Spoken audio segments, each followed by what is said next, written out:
He originally titled the script Detention, which is a bit on the nose, don't you think? Like calling Yentl Books, the musical. Well, thanks Satan below, he changed it after a friend's kid mentioned the Breakfast Club was the nickname for Saturday detention at New Trier High School. And here's the thing that gets me every time.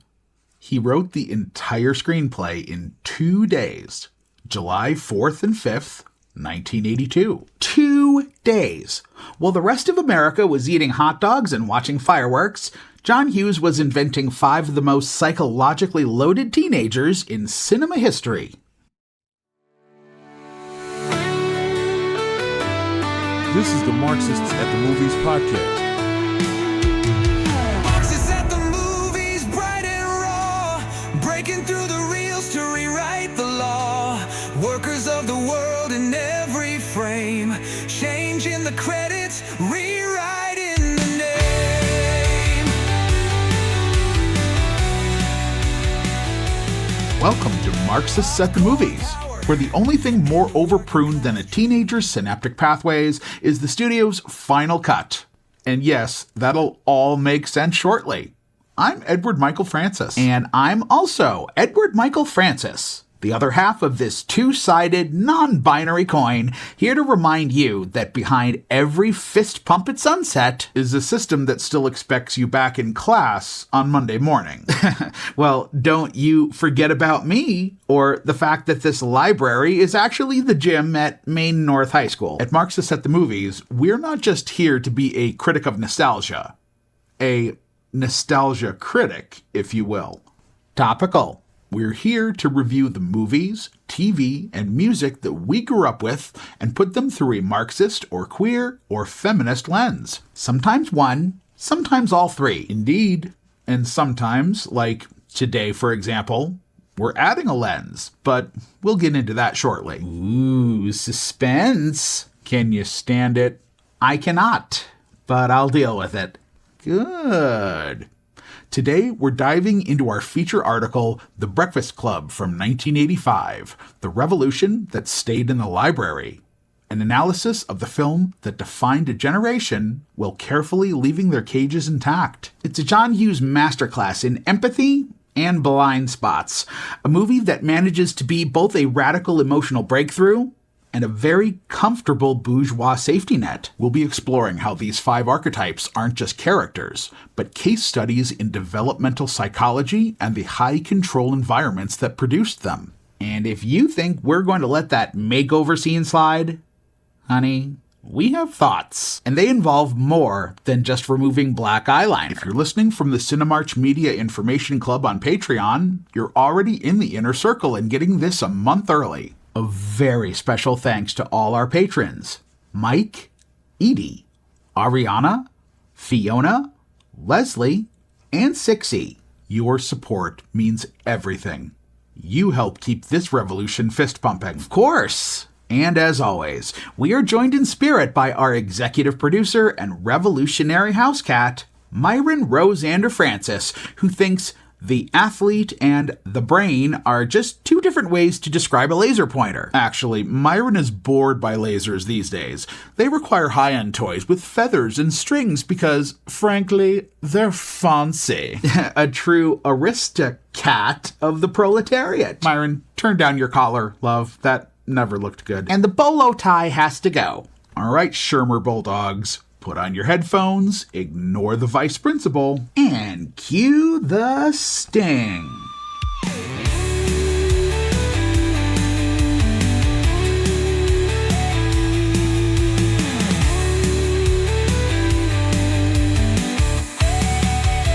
Before we begin, we wanted to give a quick trigger warning. A lot of moments in The Breakfast Club ring very, very true, but that also comes with a certain cost.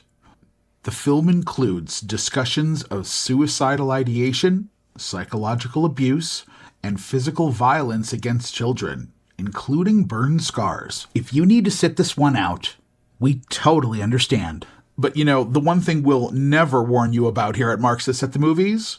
Spoilers. If you think spoiler warnings are necessary, you're clearly a Vernon in training. Quite right. Like Bender, spoiler warnings are gross. We'll be discussing the full plot of The Breakfast Club in this episode, so if you need to pause and go take a watch, it's probably on TNT right now anyway. Now, to really crack this library open, we aren't just using our standard Marxist toolkit today. Nope, we're running a dual-track analysis, combining a rigorous Marxist critique with developmental psychology and neuroscience. It's not just about dressing the argument in academic armor. We want to show how the psychological truth of these characters and the film's ultimate shortcomings are both grounded in the way high control systems shape the brain. Exactly. Hughes was circling the storm and stress of adolescence without the formal framework to make the systemic inequality that was actually causing it. So today we're looking for the revolution that got reabsorbed into the dominant culture before the final frame. And what better way to start than with us? Because it's our show, and what we say goes. Deal with it. Yeah, but it's much more than just us being a podcast bridezilla. To understand Shermer, Illinois, we have to understand the geography of the North Shore, which for us was basically our backyard. Yep, we were raised in Gurnee, just a few miles north of John Hughes' fictional template for every white suburb with too much feeling and no permission to have it. We knew these hallways. We knew these teachers. We didn't see these characters as archetypes. We saw them as specific people we shared a cafeteria with. It's really one of those in-the-middle places. Sandwiched directly between Chicago and Milwaukee, Gurnee is exactly the kind of locale you'd see in a John Hughes film. Right, but being raised in a high-control home, it was far from idyllic for us. A place where loyalty and productivity were the currency du jour. We explore this and much more in our upcoming book, 7 Rooms, One Family Inside a Cult. Check cinemarchmedia.com for more information. But The Breakfast Club was like a breath of fresh air. Fresh air, huh? How ironic. Indeed, because when we first really watched it, we weren't in a high school library. We were in a dorm room with a guy named Brian. A perfectly nice person we were completely incompatible with. Exactly. The air smelled of that specific collegiate cocktail, fermented laundry, and feet. And as the movie played on TNT, Brian and I reached a rare moment of agreement. This was a good movie. Because even at 19, that message, we are more than the role we've been assigned, it landed in a place that didn't have a name yet. Right. We felt seen because we knew what it felt like to be perceived as a function rather than a person. But what we didn't have back then was the vocabulary for what John Hughes was actually circling, which is the psychological cost of high control environments. Families and institutions that demand performance over authenticity and punish the gap between the two. That visceral dorm room reaction wasn't just taste, it was recognition. And now, returning to it after 40 years, we're seeing if the film actually earns its status. The answer will become clear later. Ha ha. Up next, we'll delve into Gen X and the footprint this movie left on the heart of a generation. All right, before we get to the Jewel Osco of it all, we have to talk about the people sitting in the dark in 1985, Generation X. The original latchkey kids, roughly born between 1965 and 1980, and structurally defined by one thing: adult absence. It wasn't a parenting failure in the way your racist aunt complains about it on Facebook. Right, the one who swears she isn't racist, but still likes Taylor Swift and Sydney Sweeney. Yeah, she loves everyone.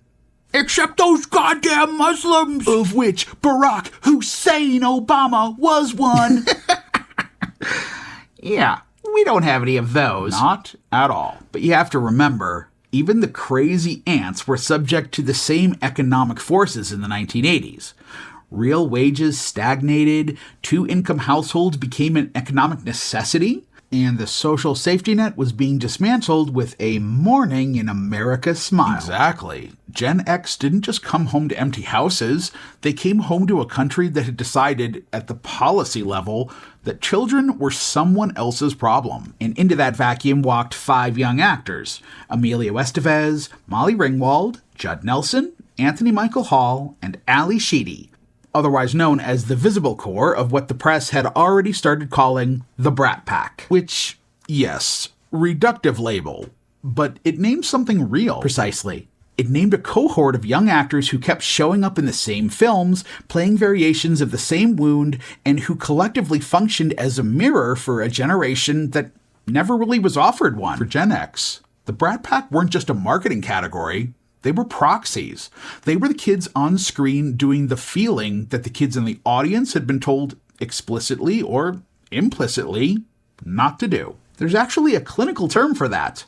A corrective experience, an encounter that gives you something your developmental environment withheld. So you watched Allison exist in her strangeness without apology. You watched Brian crack under pressure he never asked for.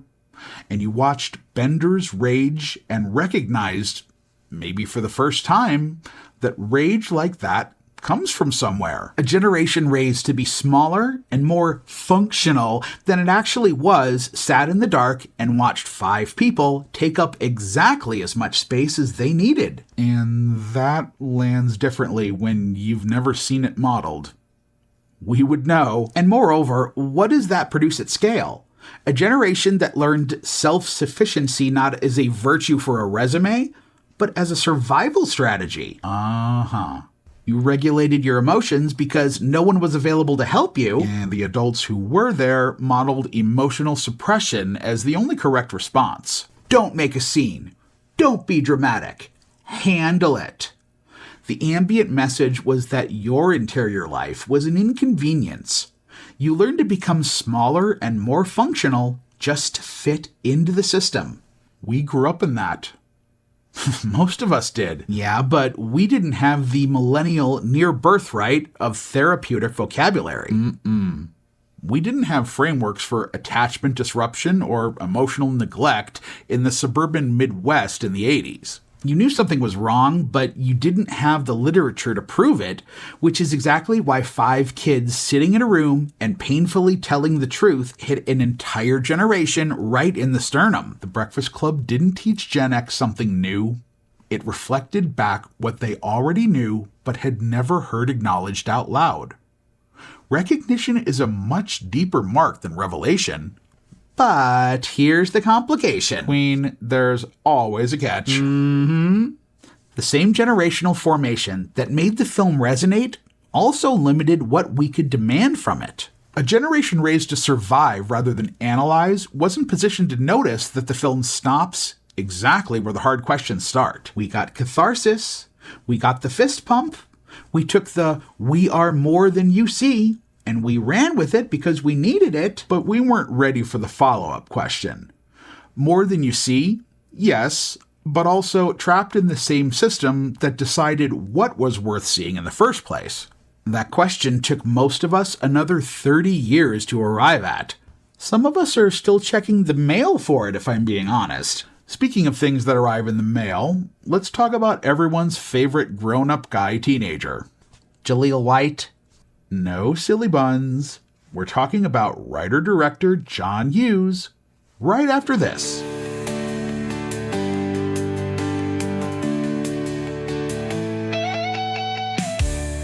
Breaking news, Cinemarch is selling out. That's right, folks, and you've been begging us for merch, so here it is. The Cinemarch Media Shop is officially open. Propaganda-style designs, revolutionary messaging, Myron the cat being adorable and menacing. Plus that unpaid labor tee for all you drum corps kids who know the deal. And don't forget Cult Froggy, she's there too. You can check it out at cinemarchmedia.com. Support the work, look good doing it. Wear it loud, piss off a boomer. Visit cinemarchmedia.com today. Welcome back. Okay, let's talk about the man in the high castle. Or at least in the dining room at Gino's East. John Hughes, a white suburban guy from the North Shore who understood the American teenager with genuine empathy. And a pre-installed set of frustrating blind spots. Exactly. He originally titled the script Detention, which is a bit on the nose, don't you think? Like calling Yentl Books, the musical. Well, thanks Satan below, he changed it after a friend's kid mentioned The Breakfast Club was the nickname for Saturday detention at New Trier High School. And here's the thing that gets me every time. He wrote the entire screenplay in 2 days. July 4th and 5th, 1982. 2 days. While the rest of America was eating hot dogs and watching fireworks, John Hughes was inventing 5 of the most psychologically loaded teenagers in cinema history. Which either says something profound about his gifts or something deeply concerning about his July 4th plans. Probably both. Anyway, Universal eventually greenlit it for a cool $1 million. $1 million? That's it? That's it. But get this, the movie grossed $51 million at the box office. That's an insane ROI. But before all that, getting that green light was not exactly a standing ovation situation. The executives had notes. Oh, they had notes. It was missing the 3 B's of 80s movies.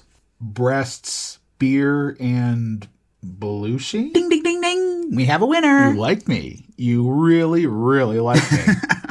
But Hughes just didn't give it to them, which, whatever his blind spots, credit where it's due. Right? They shot it in an old abandoned school in suburban Des Plaines, Illinois, where they turned the gym into that iconic library set. And they shot it in sequence, beginning to end, which is almost unheard of. Those 5 actors lived the emotional arc of the film in real time. The exhaustion is real. The breakthroughs land because they were actually building towards something. And speaking of building towards something, the casting was its own whole production. John Cusack auditioned for Bender multiple times. Plural. And he was hoofing it back and forth between Chicago and Los Angeles for this role. And then Hughes dropped him in favor of Judd Nelson, heavily influenced by the casting director. Which, look, Cusack is a genuinely great actor, but can you imagine him as Bender? I cannot. I physically cannot. Cusack does wounded and sardonic. Bender needs more wounded and detonating. Those are different instruments. But sweetie, the version we got was the radio edit. Oh, it was a total lobotomy. There is a 2.5-hour cut out there. Yeah, Universal trimmed over an hour of footage, effectively excising the film's most uncomfortable psychological honesty. Yeah, we're talking about Ally Sheedy's character, Allison, breaking into lockers with a switchblade, which is very Bechdel test via felony, and the janitor, Carl, delivering a monologue that basically told every kid their future was a dumpster fire. It's what G. Stanley Hall called Sturm und Drang, storm and stress. It's basically 1904 science for teenagers are a walking natural disaster. But Universal wanted less Hurricane Katrina, more Tropical Storm Cindy. Precisely. They cut the parts where the kids were actually doomed and left us with a version where rebellion gets reabsorbed into the dominant culture by the final frame. It's the difference between a bad weekend and a systemic death sentence. And the set was just as volatile as the script. Oh, you mean Judd Nelson's method phase? Child, he was method until it hurt.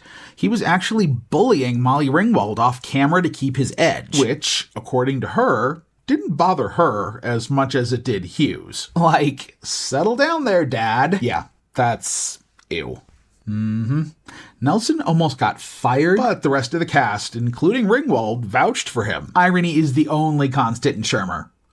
Now, while all of this chaos was happening on set, someone still had to write the theme song. Don't You Forget About Me. Keith Forsey wrote it specifically for the film. And the journey that song took to reach Simple Minds is its own little parable about creative desperation. Brian Ferry passed. Billy Idol passed. Only 2 of the most distinct voices of the era looked at that song and said, "No, thank you." And then Chrissie Hynde of The Pretenders passed. But she suggested they give it to Simple Minds, who happened to be fronted by her husband at the time. So the song that defined a generation was essentially a hand-me-down passed along by a woman doing her husband's band a solid. And Simple Minds weren't even excited about it. They thought it was a throwaway track for a forgettable movie, recorded it in 3 hours, and went back to their actual album. 3 hours. And then the movie came out, and the song went to #1 in the US, and they had to completely reassess their life choices. Billy Idol eventually recorded it in 2001 as a greatest hits bonus track, which I'm pretty sure is the musical equivalent of showing up to Saturday Detention at 8:15. The Caucasity.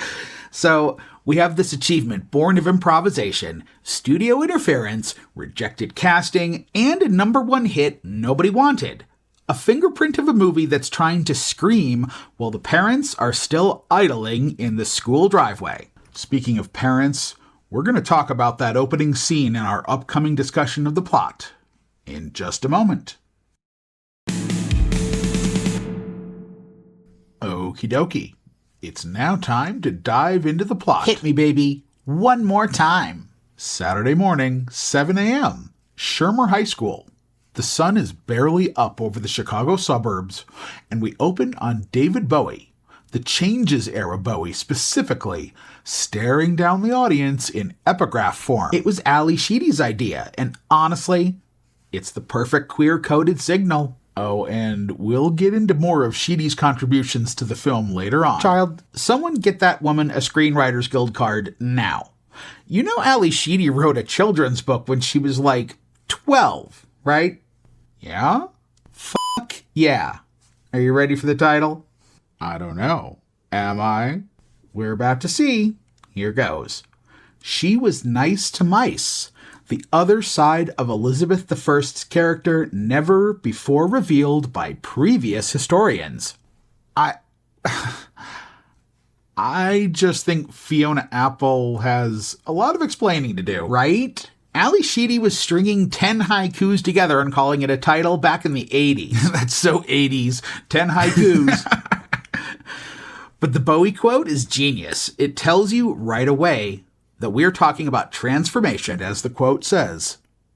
And these children that you spit on as they try to change their worlds are immune to your consultations. They're quite aware of what they're going through. Chills. It's about the literal violence adults do to children who are just trying to figure out who the hell they are. We meet the kids through their parents first, and Dairy Pie, it is a masterclass in the transmission of damage. Oh, it's a psychological horror disguised as a carpool. And the framework we need here is Diana Baumrind's parenting styles research. Baumrind was a developmental psychologist who spent decades studying how parents actually function, and she mapped it across 2 axes. Axis 1. Demandingness. How much do I control you, expect from you, push you to perform? Axis 2. Responsiveness. How much do I actually see you, support you, make you feel safe enough to exist? And the crucial thing is that these are not opposites. You can be high on both, low on both, or high on one and a complete disaster on the other, which is exactly what this parking lot scene is demonstrating in real time. You got Andrew's dad and Brian's mom, textbook authoritarian, high demandingness, near zero responsiveness, maximum pressure, zero emotional safety. It's coercive. Research shows it produces kids who look like star students, but are suffering from massive internal self-esteem deficits. Because they aren't achieving for themselves, they're performing to survive. Then you have Claire's dad in the BMW with the guilt sushi. He's the permissive style. High responsiveness, zero accountability, lots of warmth, no structure, no genuine expectations, which produces adolescents who struggle with self-regulation because they have genuinely never been held accountable for anything. The love is real, the parenting, not so much. And Bender, no car pulls up for him. He arrives on foot, cutting across traffic like someone who has stopped expecting the world to yield for him. Baumrind doesn't even have a category for that walk. Like, that's not a parenting style. That's a total absence of a stabilizing force in this child's life. The cigarette burns and the cruelty aren't just backstory. Then there's Allison. Her parents pull up, she gets out, and they drive away without even looking at her. That's the uninvolved style. Low demandingness, low responsiveness, complete disengagement, and research identifies it as producing the worst developmental outcomes across every single measured dimension. The film establishes its thesis before the first "eat my shorts." These kids are in this room because of the adults who aren't in it. Enter Vice Principal Vernon, a man with bureaucratic authority and the specific brand of cruelty that fills the space when real power is unavailable. That guy gives real, I'm just here to coach the baseball team, educator energy. He's an institution in a man's body, and he kicks off the real project. The slow, painful erosion of the performances these kids have been trained to give. Which at first looks like pure, unadulterated hostility. They tear at each other immediately, but why? Because of the imaginary audience. This is psychologist David Elkind's concept, and it is so specific and so accurate that it's almost uncomfortable. Break it down. So, as the adolescent brain develops the capacity for abstract thought, it falls into a cognitive trap. Because teenagers are so hyper-focused on their own internal chaos, they're changing bodies, they're shifting identities, well, they incorrectly assume that everyone around them is equally fixated on them. Oh, okay. So they construct this mental scenario where they are under constant hostile scrutiny. Every flaw, every awkward moment, every wrong word, they believe the entire room clocked it and is judging them for it. Exactly. Which means when these 5 kids look across the library at each other, they're not seeing 4 other traumatized, terrified people. They're seeing their imaginary audience made flesh. The attacks are just preemptive strikes to protect the ego before the audience can strike first. Bender's aggression is a maladaptive coping mechanism learned from a home where being threatening was safer than being vulnerable. Brian's literalism accidentally diffuses tension he can't read, and Allison, she barely communicates entirely outside normative behavior because her home gave her no normative behavior worth performing. It's all operating on pure, hot cognition, and we should explain that one too. Yes. So the adolescent brain is basically mid-renovation, and the renovation is often deeply uneven. The amygdala, your brain's emotion and fear center, develops early and fast. It is fully online, it is loud, and it is running the show. And the prefrontal cortex, the part responsible for reasoning, emotional regulation, impulse control, long-term planning, develops much later. We're talking mid-20s before it's fully operational. So you have this situation where the engine is built, fully fueled, and absolutely flooring it, and the brakes are on back order. Correct. Add fluctuating dopamine and serotonin into that mix, and you get hot cognition, a state where emotional temperature is so high that rational decision-making is effectively offline. You're not choosing to be reactive, you are neurologically incapable of being anything else in that moment. Which means the first half of this film isn't 5 people choosing to be cruel to each other. It's 5 underdeveloped prefrontal cortices trying to survive a high-threat environment with the only tools they were given. The library isn't a detention room, it's a pressure cooker. We're looking at the chemistry that finally breaks that pressure. Up next.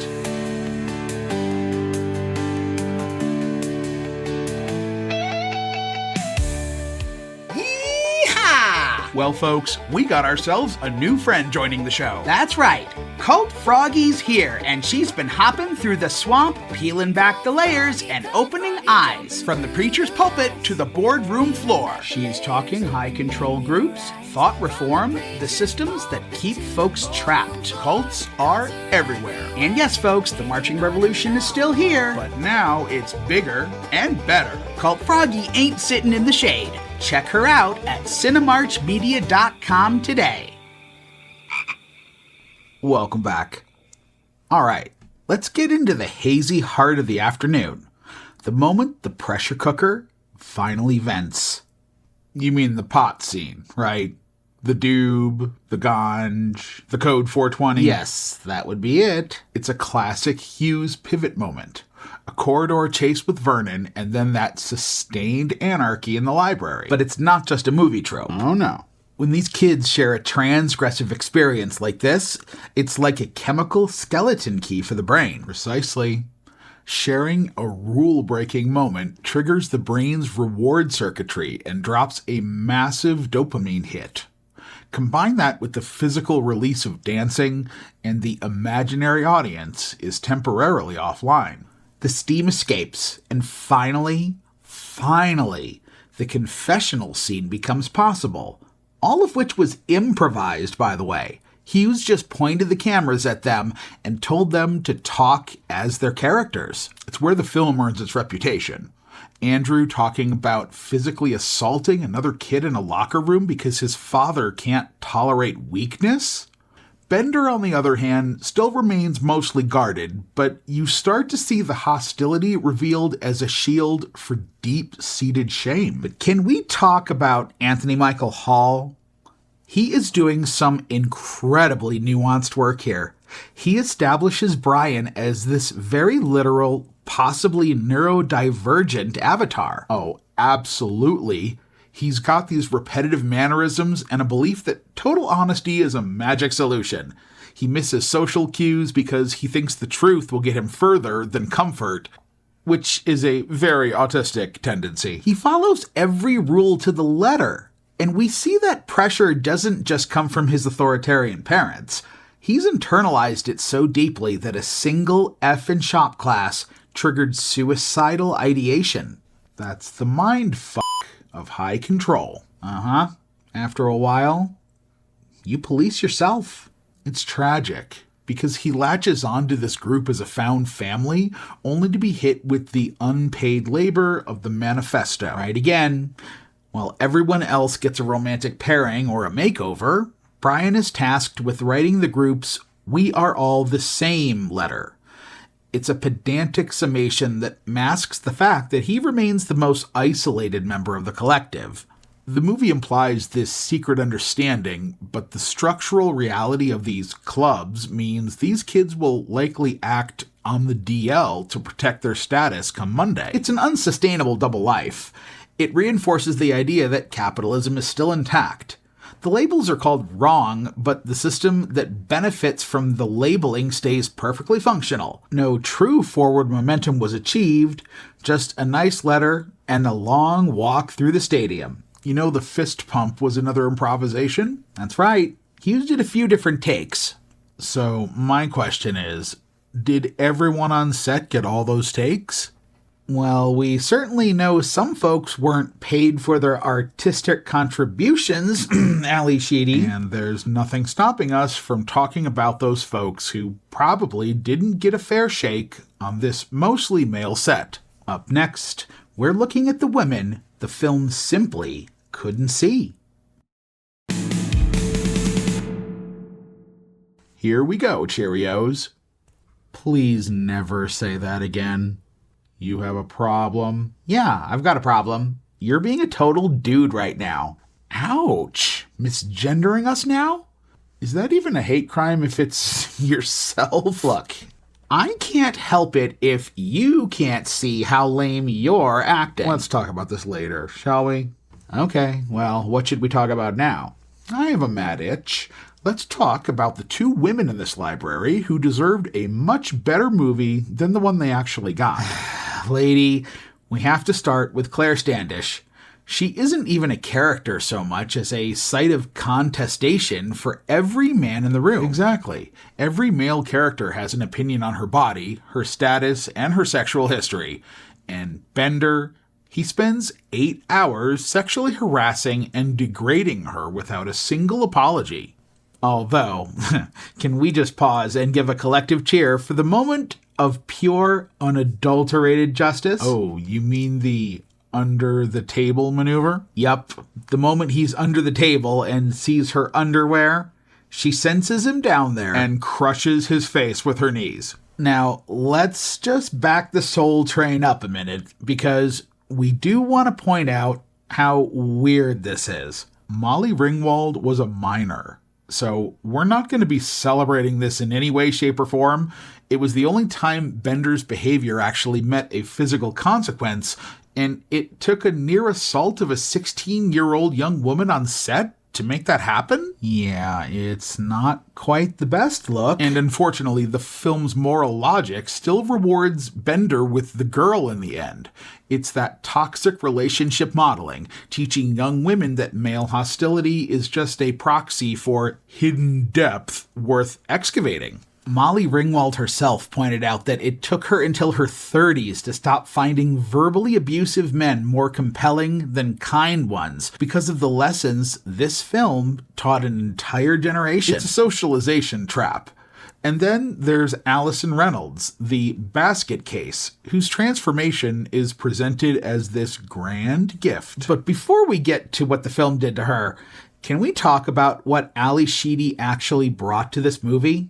Because the character and the actor are two different conversations, and both of them deserve our full attention. Oh, we absolutely can, because Ally Sheedy should have a writing credit on this film, and I will die on that hill. Start the list.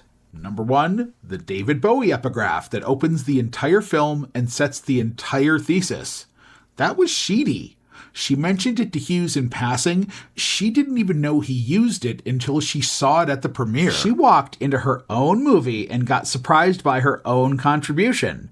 That's either really poetic or really infuriating. I'm not sure which. The dandruff as snow art moment?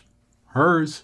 And for the record, it was potato flakes, not Parmesan. She's clarified this. The record reflects the potato flakes. Moreover, Allison doesn't speak for the first 33 minutes of the film.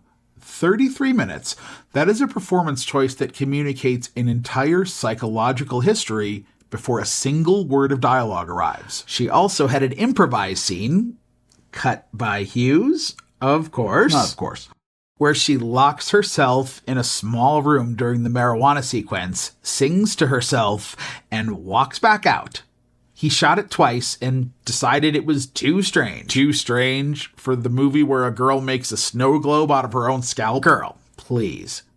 Sheedy even suggested Claire's lunch of sushi. Originally, Hughes wrote it as pasta salad. She had notes even for the caterers. How did she not start directing or something? Oh, totally. And the version of Allison that Sheedy was building was weirder and more interior and more fully realized than the one Universal let us keep. And then the makeover. Ugh. Claire removes the black eyeliner, dresses her up in some Ralph Lauren-looking shit, and suddenly Andrew, who hasn't looked at her all day, mind you, falls madly in love. It is a bit sudden, unlike the well-established back and forth between Bender and Claire. This just screams trauma bond to me. Did we learn nothing from Speed? Yeah, can we say red flag? Run, Ally Sheedy! Run! Yeah, the call is definitely coming from inside the jock.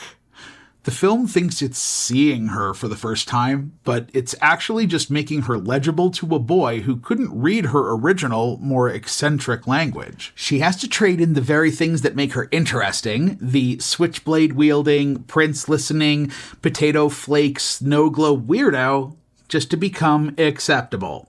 Ally Sheedy built one of the most genuinely strange and interior characters in the film.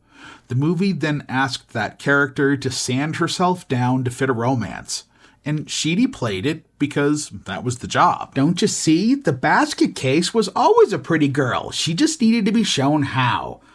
That's not character development. That's erasure with a bow on it. And we certainly can't ignore the blinding snowy whiteness of it all. The absence of any characters of color isn't just a missed checkbox, it's a structural blind spot. Quite right. The school-to-prison pipeline runs a lot harder outside of Shermer, Illinois. If Bender were a black teenager in Chicago speaking to Vernon like that, he isn't getting Saturday detention, he's getting a record. The film's empathy only operates inside a very specific privilege boundary. It says we're all the same, but it never asks who is actually allowed to be the same. We're tallying the final bill for the revolution right after this.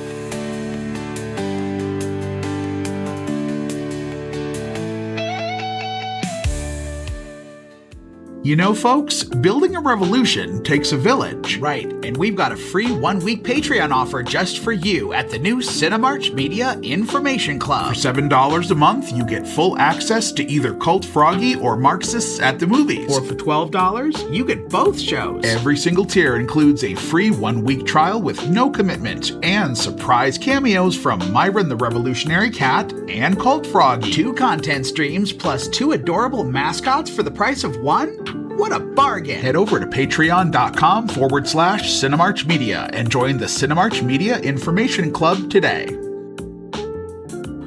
Comrades, we've weighed the labor, we've analyzed the means of suburban production, and now it's time for the final tally. And just to be clear, we kind of ran this film through the proverbial ringer a little bit, but honestly, it's still our favorite Hughes movie. This and Ferris Bueller, because for all its blind spots, it still sends the message that no matter who you are worthy. The Breakfast Club is a fascinating artifact. And even after all these years removed from that musty dorm room, Brian and I, we're still in alignment on this one. The movie trusts its young cast, it respects the audience's intelligence, and it takes the interior lives of teenagers seriously, which was a radical act in 1985. It really was. And while the revolution may have stayed in the library, Hughes did what he always does best here, giving a largely neglected generation of teens a much-needed booster shot against their irony poisoning. Because the most subversive thing Hughes ever did wasn't the fist pump, it was making a whole generation feel like they weren't broken for feeling. And now the time has come, folks. What, the time for Vernon to regel his hair? Even better. It's time for the revolutionary rating.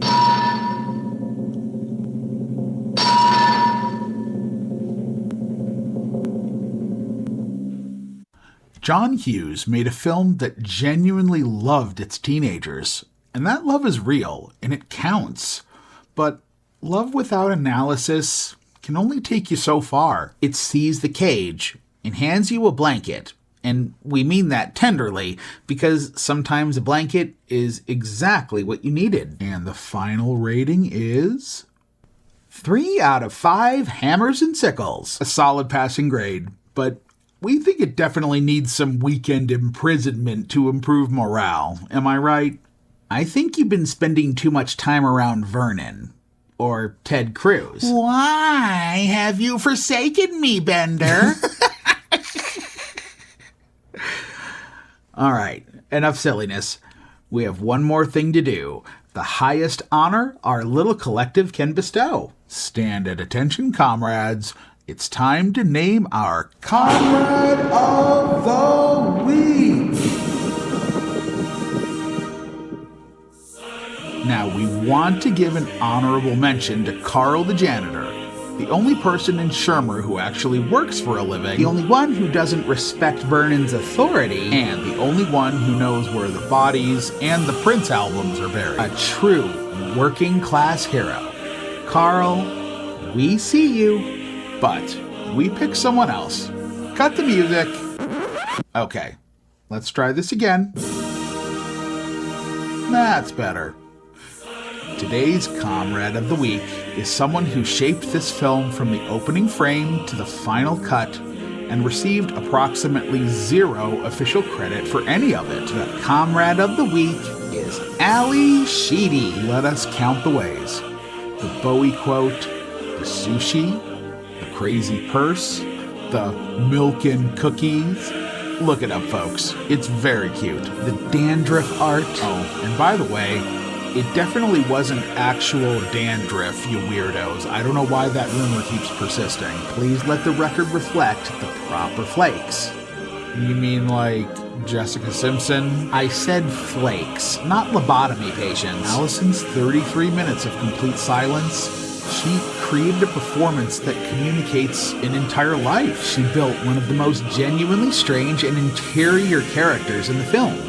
Weirder, more complex, more fully realized than what the powers that be would let her be. Let's not forget, This is a woman who had more literary power in her pinky finger at age 12 than everyone else in that library combined.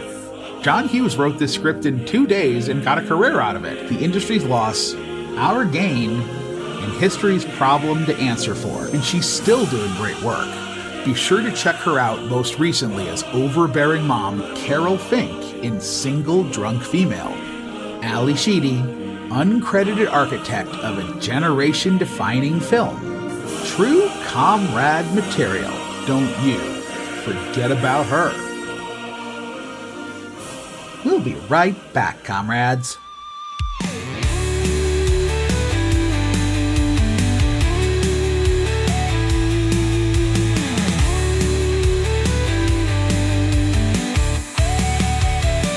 All right, all you yeshiva boy girls and gender-complicated Talmudic Oh, wait, wrong script. That was last month. Bish, focus. All right, all you Saturday delinquents, basket cases, and sushi-eating princesses, what did we learn today? We learned that if you want to be seen as a real person, you just need a makeover and a jock who suddenly develops a functioning prefrontal cortex. We learned that have the nerd write it is the neoliberal version of a general strike. Why is it always a strongly worded letter? We learned that Ally Sheedy needs better union representation. And finally, we learned that potato flakes make the best fake dandruff. Yay!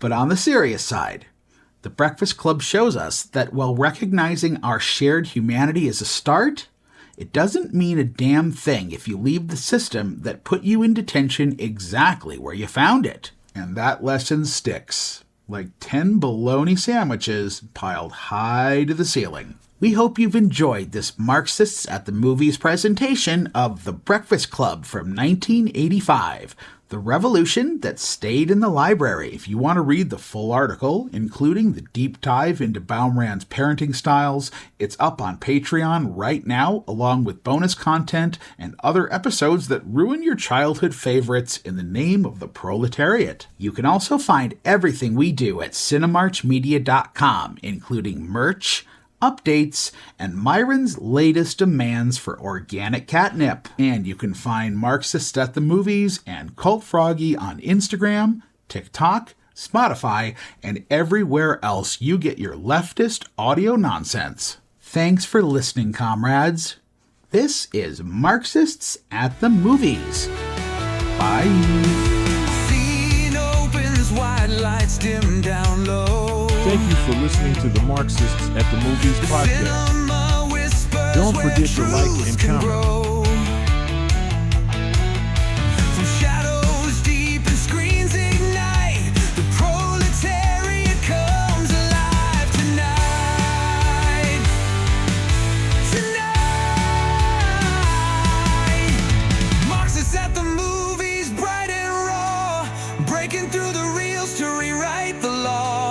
Workers of the world in every frame, changing the credits, rewriting the name.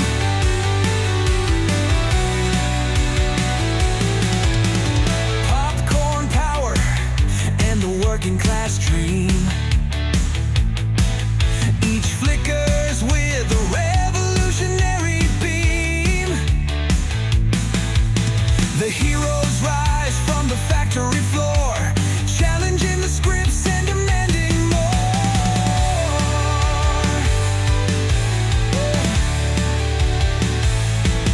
Behind the velvet curtains lies the fight. Directors of destiny taking the light. The dialogue chimes with justice in stride. The proletarian walks where stars collide.